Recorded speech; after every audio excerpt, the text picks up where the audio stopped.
Anong ganap sa mundo ng showbiz?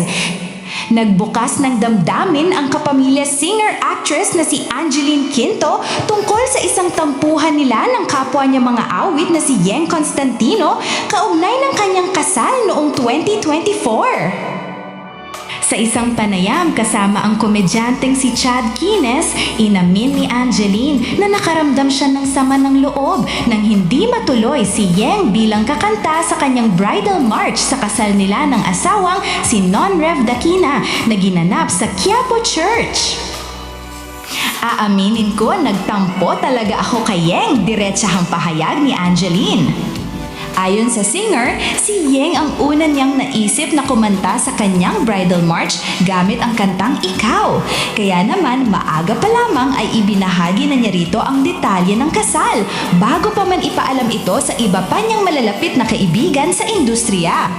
Gayunman, ilang linggo bago ang mismong kasal ay ipinaalam umano ni Yeng na hindi na siya makakadalo dahil sa naunang commitment.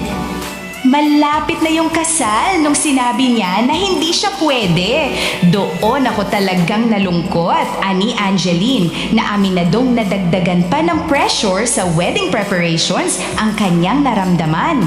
Sa kabila nito, sinabi ng singer na nalampasan na nila ang issue at nanatiling buo ang kanilang pagkakaisipan. Sa halip, ginamit ni Angeline ang sitwasyon upang gawing mas personal ang kanyang kasal.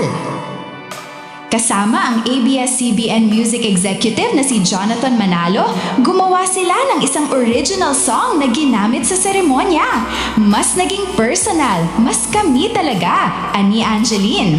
Sa ngayon, maayos na umano ang samahan ni na Angeline at Yeng, bagay na makikita rin sa kanilang mga positibong interaksyon sa social media.